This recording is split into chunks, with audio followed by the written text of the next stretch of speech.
Greetings, Pilgrims, and welcome to another episode of the Polygon Pilgrimage. Today we're trying something a little different. We're going to be live streaming the episode, so you can join me live right now on Twitch to watch along. We're going to look over the land portion of the TerraFormer super material here, and then next time we're going to go into a little bit more in depth about it. But for right now, let's take a quick overview of how it all works. Okay, so basically what we begin with is building up the shape of the land, and how I accomplished that was taking a simple clouds 2 input here, blending it with another clouds 2 with different parameters in the random seed value. You see here this is 11, this is 2, so you get something like this, just some general blobby, variation there. Blend it again with yet another random variation, and this is the big secret node that really makes most of this work. Is the histogram scan. Now, histogram scan allows you to take a position. So imagine 0 being at the very bottom and 100 being at the top, or 1 in this case, being at the very top, and you tell it where in that list you want to take exactly that value. So what this is getting a portion of this image. And if I go back and forth here, you can kind of see it. If you look carefully, you can kind of see it go back and forth. So I'm taking just some of the land shape. So that's a really important kind of idea behind how we built a lot of these masks. So keep that in mind. Now as we go down here, you can see that was A, this is B. So same kind of thing again, going through to get another shape. That was pretty good. And then here, this is land shore breakup. So what I've done here is taken some of the previous inputs, and some of this even blends into our others. So making better use of reconnecting things and not rebuilding things. And as you can see here, we start to this is a slope blur, start to kind of build a little bit of a noisiness right around the very edges. You can see here it starts to come into effect. And I just use that to sort of soften the differential between the two. And that'll come up later as we move along, but just know that this is to break up the land and shore. So you can follow along here, clouds 2, over to, and this is not connected, by the way, this is just down here, because I wanted to bring this up into here, which that should really be up more like that. There you go. All right, now that we have all of that, we bring this into our main mask. This is our main shape now, where our white is going to be our land and the black is going to be our water, okay, or our oceans. So what we've done here is, you notice this says land buildup, and this is bringing in an input and bringing out an output of new land mask and a mountain land normal. So this is a subgraph, and this is what we're going to be looking at in a separate episode, but I just wanted to kind of explain what this is. This graph actually is sort of like a filter to a whole other. Let me see if I can open a reference to it. Do you want to load the package which contains this? Yes, please. Here we go. Okay. So this is a little complicated, so I want to kind of make sure you understand. So what we're doing here is we're taking our land mask, saying land and water. Land is white and water is black. And we're pushing this into, this node is acting as an entire function. And that function is right here.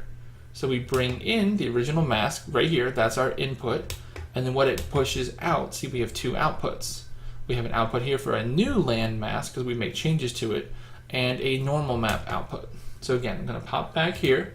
So I bring in something and it brings out a new mask and a normal map. So that normal map we carry all the way to the end.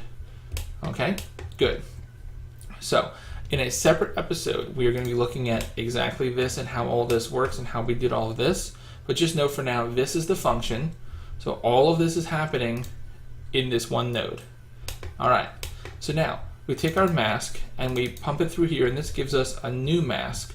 And this new mask is very similar to the first, but it's got a lot more detail. We've got that land stepping, it's called, as it kind of generates up and up. And so we're using that. So now I'm going to blend that with up here. This is just some general noise which has been scaled up, and right now I've lowered the resolution on everything just so that it runs a bit smoother for recording. However, at a higher resolution, this is a lot smoother, and this is to break up some of the land. Here you can see it happening a little bit just so that all the values are not consistent. We want some variety in those values. This is already looking pretty good. We've got some good definition going on here, and you can see it over here, especially when the light passes over it. You can really see it pretty well. That's a pretty nice ominous look to it. Okay, so let's move forward. So this is our basic mask that we're going to use for just about everything. And we're just going to pump that right into here. And here we see land color overlay. So what we're doing here is we're taking the land shore breakup that we did, and we're taking our mask, and here you can see we have a uniform color. So if I undrop that, this has been programmatically linked to be the color of the land that you want it to be.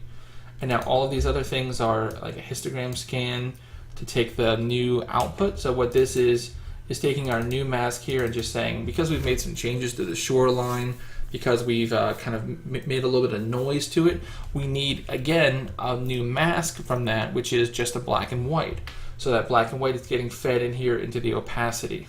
And then this is just a grayscale conversion to take this and allow it to be used in this node structure. So let's drop all that down again. So now we have essentially our land, but no water. Okay, so we need to fix that, right?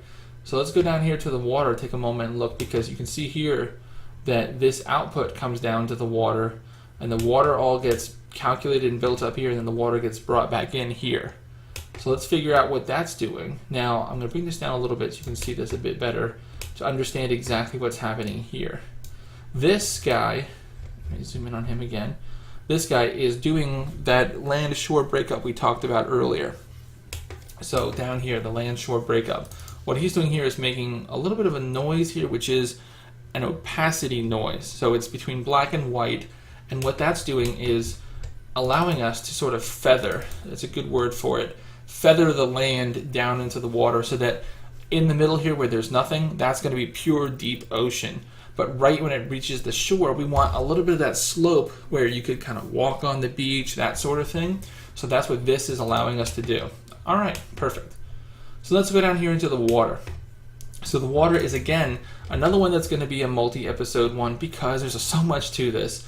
However, these four colors here are actually generated one from the other. They're all programmatically created, which is amazing. So what you do here is you actually provide it a single color, and what it is going to do is it's going to take that color and programmatically make these three other colors which get progressively darker.